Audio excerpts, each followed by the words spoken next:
On February 25, 2022, a tragic event unfolded in the waters off Point à-Pierre, Trinidad and Tobago. 5 professional divers from LMCS Diving, Kazim Ali Jr., Yusuf Henry, Faisal Kurban, Rishi Nagassar, and Christopher Boodram, were tasked with performing routine maintenance on a pipeline for Paria Fuel Trading Company Limited.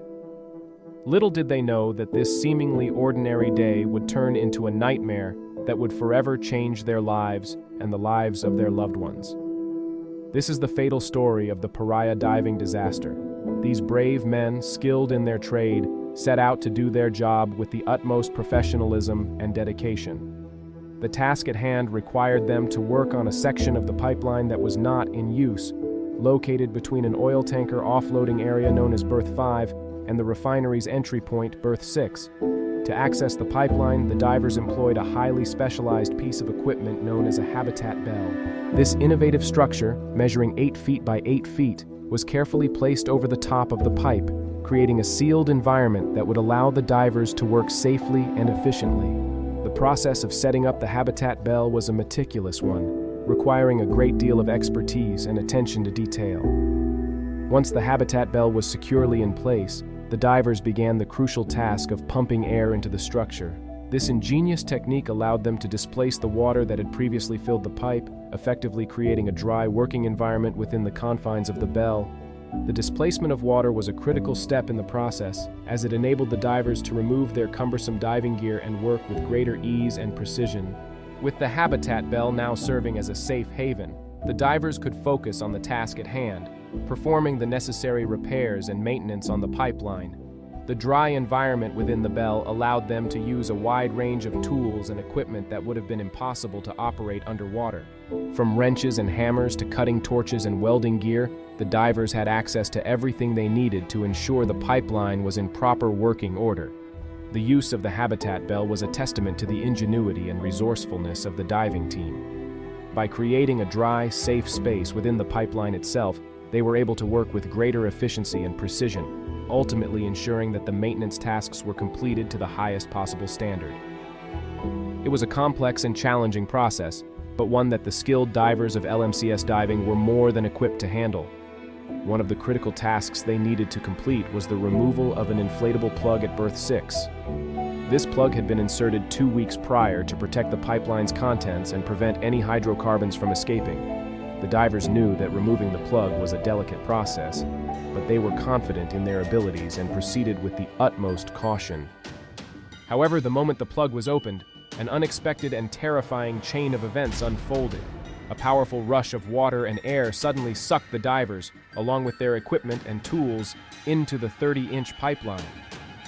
They were caught in a swirling vortex, tumbling through the darkness, barely able to comprehend what was happening to them. Miraculously, the divers found themselves in an air pocket within the pipeline, allowing them to catch their breath and assess their situation. The GoPro camera attached to one of the divers' helmets captured the harrowing moments, and the audio reveals the confusion and fear in their voices as they tried to make sense of their predicament. Trapped inside the pipeline, the divers faced numerous challenges. Injuries sustained during the initial surge, disorientation, rising water levels, and a limited air supply all conspired against them. The thick, oily sludge coating the pipe's interior made movement exhausting and treacherous. As the gravity of their predicament became increasingly apparent, Kazim Ali Jr. and Christopher Boodram knew that time was running out. The air supply within the pipeline was rapidly diminishing, and the rising water levels threatened to engulf them at any moment. Faced with an impossible choice, the 2 brave divers made the heart-wrenching decision to attempt an escape, knowing that it was their only hope of survival and the only way to bring help to their trapped colleagues. With heavy hearts, Kazim and Christopher bid farewell to their friends, their voices filled with a mix of determination and desperation. They promised to fight tooth and nail to secure a rescue, to do everything in their power to ensure that their colleagues would not be left behind. It was a solemn vow, one that hung in the air as the 2 divers prepared to embark on the most perilous journey of their lives. As they turned to face the long, dark tunnel ahead, Kazim and Christopher knew that the odds were stacked against them. The dwindling air supply, the treacherous conditions, and the sheer physical exertion required to navigate the narrow, debris-filled pipe all conspired to make their escape a near impossible feat, but they refused to succumb to despair, drawing strength from the bonds of friendship and the knowledge that their colleagues' lives depended on their success. With a final, determined glance at one another, Kazim and Christopher plunged into the murky depths, their hearts pounding and their minds focused on the singular goal of reaching the surface and bringing help to their trapped friends. It was a moment of pure courage, a testament to the unbreakable spirit of the human will in the face of overwhelming adversity. Christopher Boodram's harrowing journey through the narrow, debris-filled pipe was nothing short of miraculous. Fueled by adrenaline and an indomitable will to survive, he pushed forward, using the last remnants of oxygen in a scuba tank to reach the surface at Berth 6.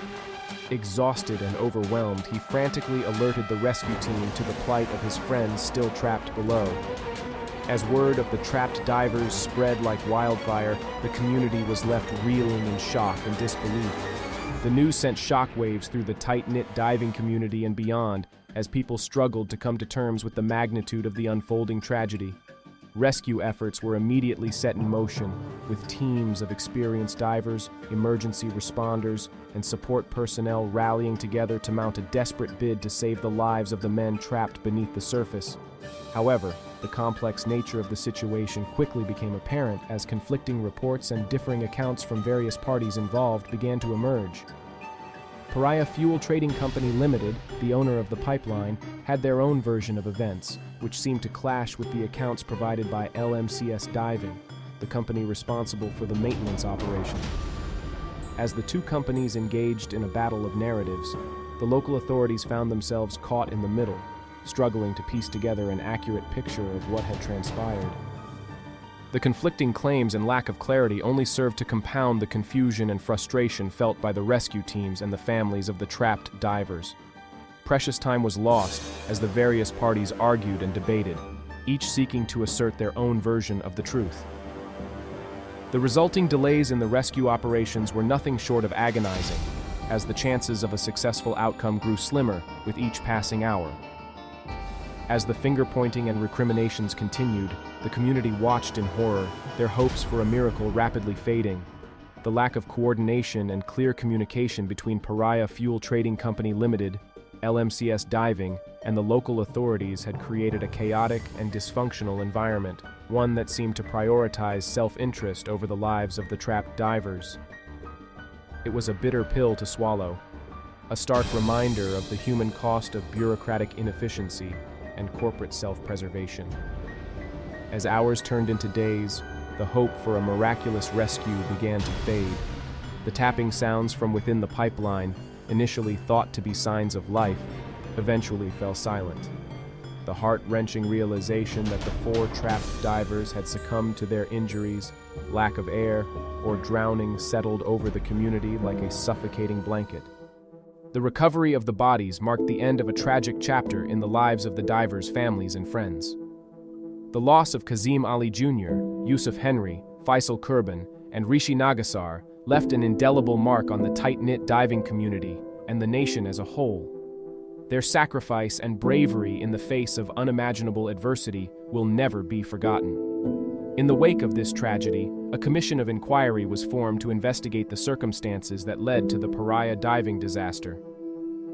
The findings, scheduled to be released in August 2023, aim to shed light on the events of that fateful day and provide closure to the families and friends of the lost divers. As we await the results of the investigation, let us remember the lives of Kazim Ali Jr., Yusuf Henry, Faisal Kurban, Rishi Nagassar, and the bravery of Christopher Boodram. Their stories serve as a poignant reminder of the risks faced by those who work in the underwater industry and the importance of safety measures and emergency preparedness.